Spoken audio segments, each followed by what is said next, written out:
আজকে আমি চলে এসেছি কলকাতার ফেমাস মার্কেট নিউ মার্কেটে কি উইন্টার কালেকশন এসেছে সেগুলোই তোমাদের আজকের ভিডিওতে দেখাবো। এখানে দেখলাম মাত্র 250 টাকায় প্রচুর ব্যাগ পাওয়া যাচ্ছে, আর উইন্টারে পরার জন্য তো খুবই কিউট কোরিয়ান জিনিসও এসেছে।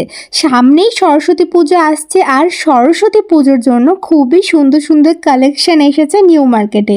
যারা এখনও যাওনি ঝটপট যাও, নিউ মার্কেটের কালেকশনগুলো ভিজিট করে এসো।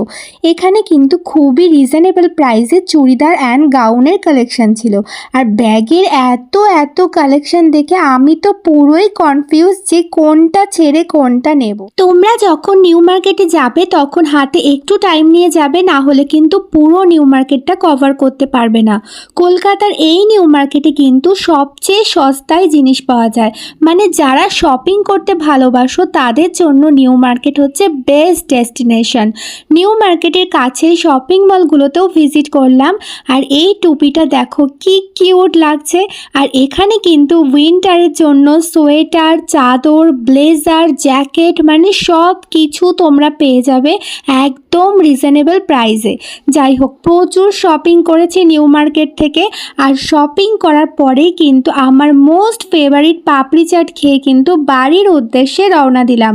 ভিডিওটা কেমন লাগলো কমেন্টে কিন্তু অবশ্যই জানাবে, আর ভিডিওটা ভালো লাগলে প্লিজ লাইক অ্যান্ড শেয়ার করে দিও। টাটা, খুব জলদি আসছি নতুন কোনো ব্লগ নিয়ে।